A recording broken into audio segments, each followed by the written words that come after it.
20여 명을 발표하겠습니다만은 계속 보완하고 계속 영입하고 이렇게 하겠습니다. 특히 외부에서 영입하는 분들을 이번에는 많이 호가를 못했습니다만은 두루 인재를 구해서 집권을 위한 대선 기획을 할 수 있도록 최선의 노력을 다하겠습니다.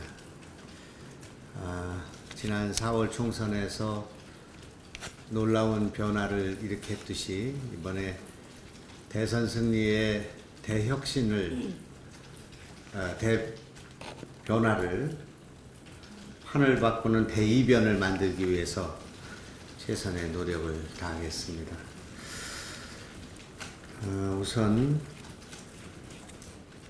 저희가 연 3일에 걸쳐서 집중적인 브레인스토밍을 했습니다. 그래서 그 내용의 일단을 조금 말씀을 드리고 큰 방향을 말씀드리고 질문을 받도록 그렇게 하겠습니다.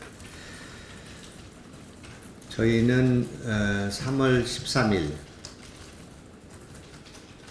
그 이전에 탄핵이 인용될 것을 대비해야 된다.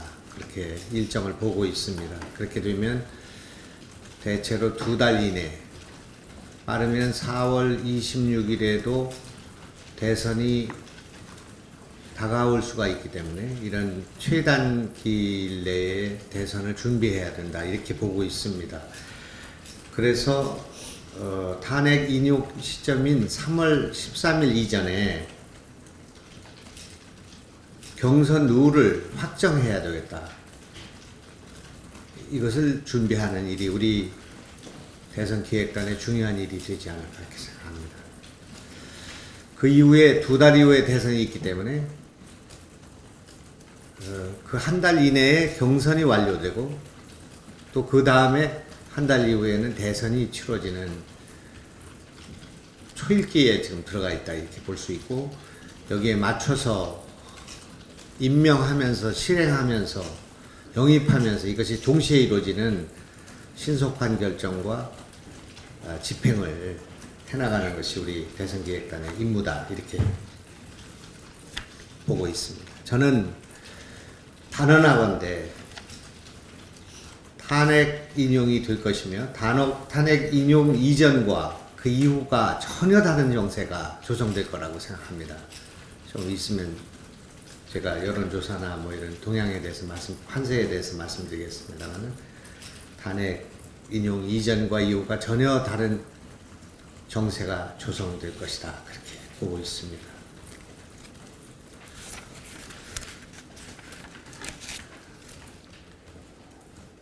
최근에 이런 경선 룰 또 경선의 구도에 있어서 손학규 전 대표 또 정운찬 총리 또 우리 당의 지금 안철수 천정배 이런 대선 후보군이 어떻게 얼마나 빠른 시일 안에 우리와 결합할 수 있겠는가, 이것이 지금 관심 사항이고 또 그렇게 진행될 것으로 저는 보고 있습니다. 이 세 분은 공동 집권을 한다는 생각으로 국민들에게 희망을 제시해야 된다 그렇게 생각합니다. 이 경선 과정이 국민들에게 미래로 가는 민생을 살리는 희망을 주는 그런 경쟁이 되어야 된다 이렇게 생각합니다. 물론 완전히 두 분이 다 들어온다는 그런 확정적인 상황은 아닙니다만은 제 개인적인 생각은 그렇다는 말씀을 드리겠습니다. 경선 방식은 서로 존중하고 양보해서 특히 불리한 조건에 있는 후보가 주장하는 내용들을 가능하면 최대한 반영하는 방식이 되어야 되지 않나, 그런 생각을 저는 하고 있다 이런 말씀 드리겠습니다. 만약 입당이 이루어진다면 기획단에서는 전국을 돌면서 이분들이 손을 잡고 나라를 어떻게 살리고 민생을 어떻게 구할 것이며 또 국가의 근간을 어떻게 강화할 것인가에 관련된 정책을 내놓고 경쟁하고 토론하는 경제민생 대토론회가 전국적으로 개최되어야 된다 이렇게 생각하고 그런 준비를 하고 있습니다. 이 문제와 관련해서 정운찬 전 총리께서 경제토론회를 하자 이런 제안을 하셨는데 우리 당은 이거의 문제에 대해서 적극적으로 화답하고 적극적으로 실행하면 어떻겠나 하는 생각을 우리 기획단을 갖고 있습니다. 정운찬 총리는 참 소중한 분이라고 생각합니다. 특히 반기문 이후에 충청권 대음악론이 지금 사라지고 있는 상황에서 경제 민생이 중요한 상황에서 중도 보수 진영을 끌어오는 데 있어서도 중요한 그런 분이라고 생각합니다. 제4차 혁명 시대의 동반 공정성장을 통한 저녁이 있는 삶 이렇게 버무려 보면 어떨까 하는 그런 생각도 갖고 있다는 희망사항을 말씀드리겠습니다. 두 가지만 말씀드리겠습니다. 한 가지는 더불어민주당의 문재인 안희정 이 두 분은 열린우리당과 참여정부의 출신으로 이분들이 경쟁하는 민주당 경선은 참여정부 2기다. 특히 안희정 대표는 지금 국가를 경영할 어떤 콘텐츠도 지금 제시하지 않은 상태에서 과거 정권의 좋은 것들을 차용하겠다, 승계하겠다 이걸 가지고 지금 경선하고 있습니다. 단언하지만 우리 당이 영입하거나 경쟁하는 손학규, 안철수, 천정배 등등 이런 구도는 지금 문재인, 안희정, 이재명이 경쟁하는 그 구도보다 훨씬 더 안정되고 콘텐츠가 있으며 도덕성과 능력에 있어서 출중하다고 생각합니다. 이것을 보여주는 것이 이번 대선의 중요한 경선 과정의 중요한 우리 기획단의 역할이다 이렇게 생각합니다. 열린우리당과 참여정부 2기로 되돌아가는 것은 과거로의 회귀이고 개파 패권으로의 규환이며 국론 분열과 뺄셈의 정치로 나라가 하루도 편할 날이 없을 것입니다. 또한 민생 파탄을 초래할 가능성이 크다. 이렇게 생각합니다. 이것은 제2의 박근혜 정권의 전철을 밟게 될 것이다. 저는 그렇게 생각합니다. 그걸로 돌아간다. 과거에는 새누리당 여권 후보가 하나 결정되고 지난 60년 동안 그래 왔습니다. 그리고 야권 후보가 누가 되느냐 하는 것이 대선의 판도였습니다. 그래서 난립되어 있는 또는 분열되어 있는 야권 후보를 어떻게 결합하느냐, 통합하느냐, 단일화하느냐 이것이 지난 대선의 우리의 구도였고 정세였습니다. 그런데 이번에는 탄핵 정국과 촛불이 진행되는 가운데 대선이 치러지기 때문에 여권 후보가 부재한 상태에서 치러지는 선거다. 그렇게 볼 수 있습니다. 특히 반기문 이후에 그런 정세가 조성되고 있는 것입니다. 그래서 야당의 후보 한 사람이 있고 그 후보와 겨룰 수 있는 후보가 누구냐를 지금 결정하는 또 그런 판세가 초반 편세를 형성하고 있습니다. 그것이 대세론이 뭐니 하고 있는 것입니다. 그래서 이번 선거는 과거의 선거와는 전혀 다른 정세가 조성되고 있고 그런 면에서 그동안 언론과 정세 판단이 지난 총선 때 전혀 빗나갔던 것과 같이 앞으로 대선 판세가 크게 요동칠 것이며 또 우리가 예상하는 것을 뛰어넘는 결과를 빚게 될 것이다 이렇게 생각합니다. 또 우리 야당의 입장, 우리 국민의당의 입장에서 볼 때 참 불가사의한 일이라고 생각하는 것은 이게 또 무슨 운명인가 하는 생각을 갖게 되는 것은 민주당의 문재인 후보를 포함한 친문 세력만이 헌법에서 보장된 표현의 자유, 언론의 자유를 누리고 있습니다. 그분들만이 댓글에서 자유롭고 그분만이 문자 폭탄의 포화에서 비껴나 있습니다. 만일 안철수 대표가 대연정을 하자 이렇게 주장을 하고 이재용 구속영장 기각을 잘했다고 말하고 박근혜 정권을 계승하겠다, 그 정책을 계승하겠다고 말하고 만약 그렇게 했으면 안철수 대표가 뼈를 추릴 수 있었겠는가, 훅 가지 않았겠나 하는 그런 생각을 저는 하고 있습니다. 문재인 대표의 실언, 말바꾸기,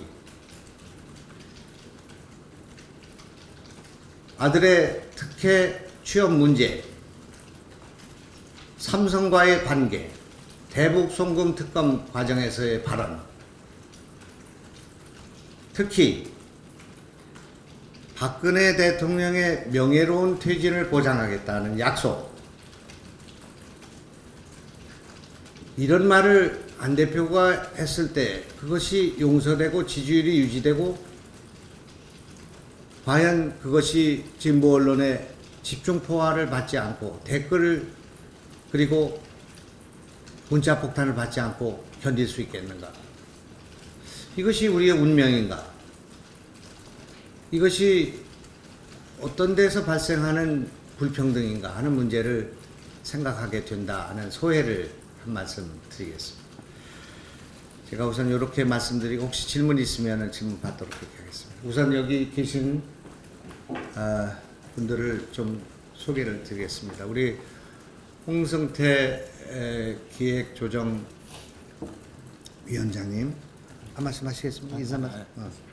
그리고 우리 이도형 우리 기획단의 대변인을 맡고 있는데 이도형 위원장, 또 강현재 변호사님, 또 위원장, 또 소치영 용인시 시의원이시면서 우리 SNS 팀을 이끌고 있고요. 그 다음에 이희준 우리 국민정책연구 부원장님, 그 다음에 권혁신 우리 SNS 우리 기획위원님 한번 같이 인사드리겠습니다. 혹시 질문.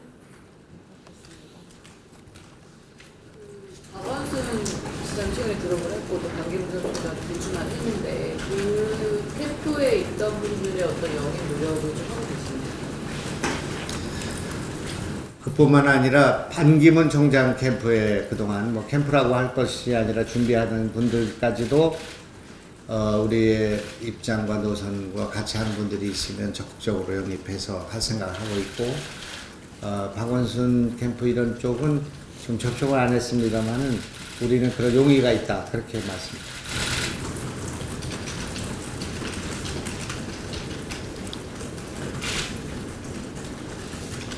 우선 그 같은 경우에 다른 정운찬 총리나 손학규 의장이 아직 입당을 안 해서 정해 지지가 논의가 안 되고 있는데 언제까지 마지노선을 담고? 정운찬 총리는 제가 수시로 뵌 적이 있고요. 최근에도 뵌 적이 있고, 또 그쪽에 손학규 대표를 포함한 그 핵심적인 그런 분들과 계속 소통을 하고 있습니다. 그래서 만약 두 분이 결심을 하셔서 들어오기로 결정을 하면 그 들어오기 이전이라도 이런 문제와 관련해서, 룰과 관련해서 소통을 하고 의사 교환을 지금도 하고 있고 또 앞으로도 하겠다, 그런 말씀드리겠습니다. 최종 결정을 그분들이 내려주셔야 이것이 좀 진척이 되는 문제이기 때문에 그런 정도의 사전 준비 작업을 하고 있고, 그런 결정을 내리게 되면 바로 이 문제는 착수하겠다 그런 말씀드리고, 이용호 의원이 우리 당의 지금 대선기획단의 부단장으로 지금 오늘 발표가 됐습니다만, 제 개인적인 생각은 더 논의해봐야 되겠습니다만, 룰 결정, 경선 관리 여기에 조금 집중해달라 그런 부탁의 말씀 드린 적이 있습니다.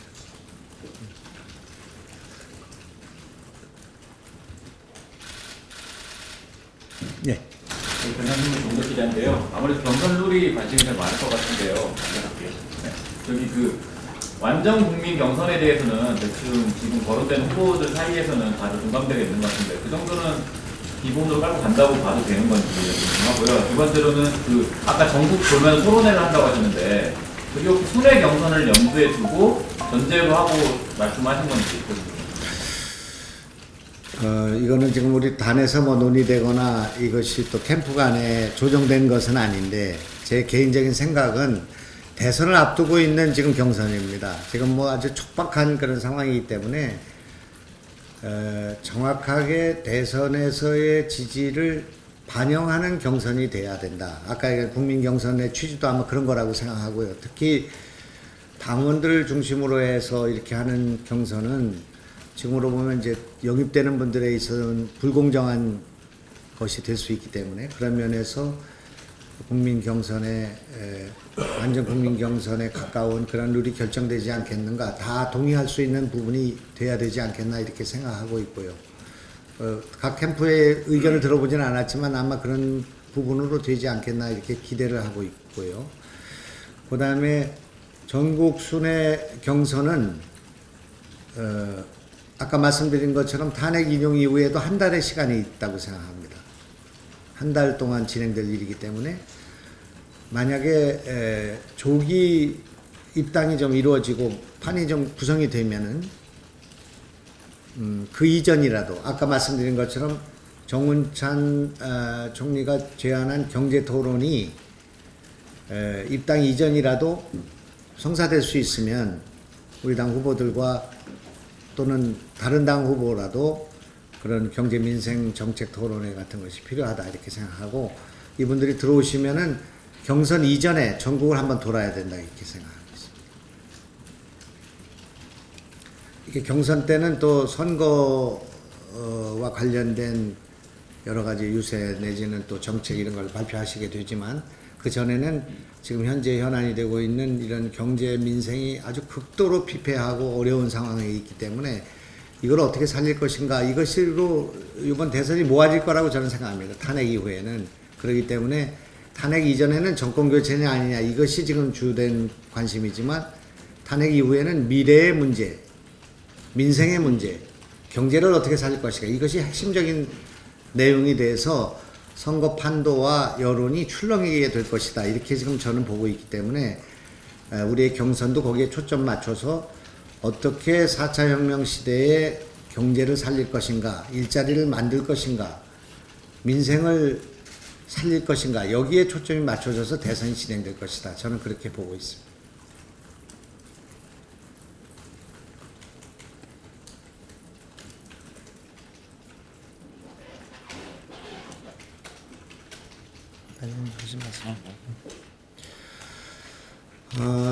오늘 발표된 한 20명은 우리가 제가 지금 단장으로 임명된 것이 3, 4일밖에 되지 않았지만 시간이 없다고 생각합니다. 일요일이 없다고 생각하고 밤낮이 없고, 그래서 우선 우리 주변에 동의를 구할 수 있는 분들만 먼저 한 것이지, 광범위한 인재들을 영입하겠습니다. 여기도 영입을 하고, 또 당내외에서도 참여의 문을 활짝 열겠습니다.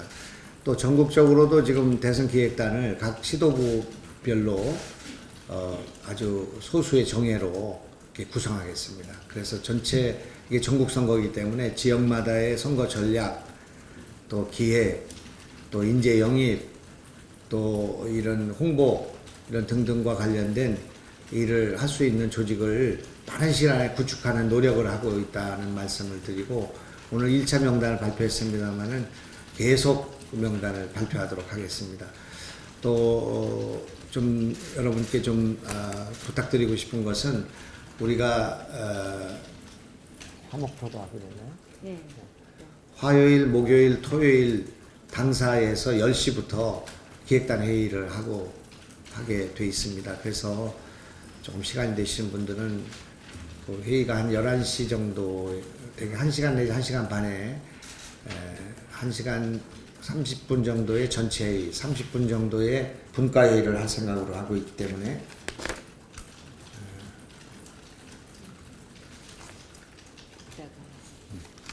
그래서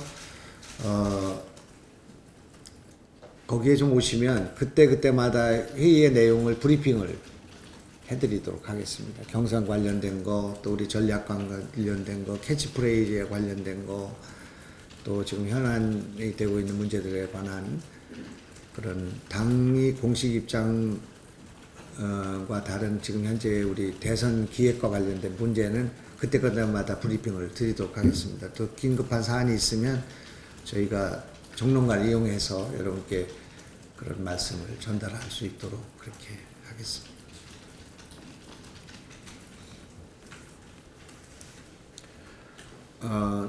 제가 어제 모두 발언에서 조금 말씀드렸는데, 정말 제가 드리는 이 정세 분석에 대해서 조금 우리 기자님들의 이해를 좀 구하고자 합니다.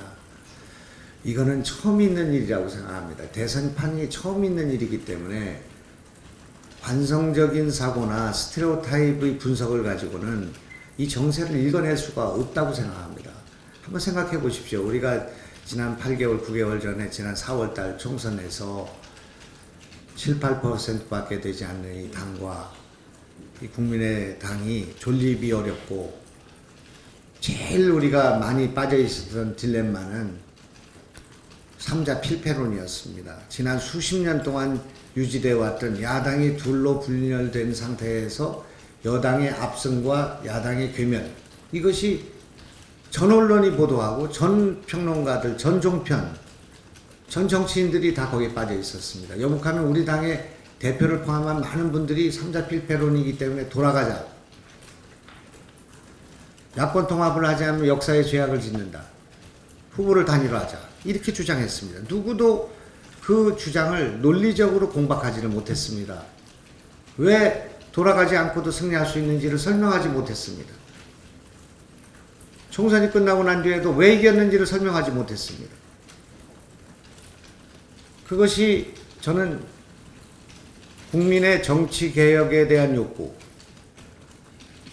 정치 변화에 대한 의지가 3자 필패론을 극복한 것이다, 그렇게 저는 그것을 설명했습니다. 전선을 여와 야로 보는 시각을 가지고는 그걸 설명할 수가 없는 것입니다. 어떻게 26.74%가 1번 지지자들이 넘어와서 만들고 2번 지지자가 스윙해서 만들고 무당파가 그것을 받쳐줘서 만들었다는 생각을 하지 못했는가? 그것이 핵심입니다. 그동안 여야의 절벽은 넘어설 수 없는 벽이라고 생각해서 민주 반민주 시대에는 여당 지지자는 60년 동안 여당을 찍고 야당 지지자는 60년 동안 야당을 찍었습니다. 그런데 지난 국민의당 출연 이후에는 여당 지지자가 3분을 찍고 2번과 3번 사이가 스윙했으며 무당파들이 투표장에 나와서 표를 찍어서 26.74%를 만든 것입니다. 지금 이번 대선의 최고의 착시는 여당 후보가 야당 후보와 1대1로 붙는다는 지난 60년 동안의 편견을 벗어야 이 사안을 볼 수 있다고 생각합니다. 이번 선거는 박근혜, 최순실 게이트가 진행이 돼가지고 탄핵이 진행되고 대통령이 탄핵을 맡고 있는 상황 속에서 치러지는 선거입니다. 그렇기 때문에 정권 교체가 국민들의 80~90%의 룸을 형성하고 있는 겁니다. 보수 진보가 아닙니다. 여야가 아닙니다. 이 계산을 그렇게 잘못 보는 데서 여론조사의 착시가 온다고 저는 생각합니다. 그렇기 때문에 이번에는 정권 교체를 원하는 국민들의 룸 안에서 누구를 뽑을 것인가 하는 문제로 요약될 것이고, 탄핵이 인용되기 전까지는 정권 교체의 중심인 또 세력인 민주당 후보가 대선을 형성할 수밖에 없는 조건을 갖고 있다 이겁니다. 그러나 탄핵이 인용되고 난 뒤에는 정권 교체론이 급격히 희석될 것입니다. 왜냐하면 그것은 어느 정도까지 정권 교체가 이루어진 상황이기 때문에 그렇습니다. 여국하면은 보수가 기울어진 운동장을 형성하고 있는 이 나라 안에서 보수의 후보가 괄목할 만한 후보가 탄생을 하지 못하고 나갈 수도 없고 나가서도 안 되는 황교안 같은 분이 지금 여권 후보로 부상을 하고 있는 것입니다. 그렇기 때문에 절대로 지금 상황과는 다른 정세가 조성돼 가지고 안문 구도가 만들어질 개연성이 있다 그렇게 생각합니다. 이 정세 인식을 조금 잘 이해하셔가지고 좀 도와주시면 이해를 하시면은 오보를 막는 일이 되실 거다 그렇게 저는 생각합니다. 이상입니다. 더 질문 없으시면 마치겠습니다.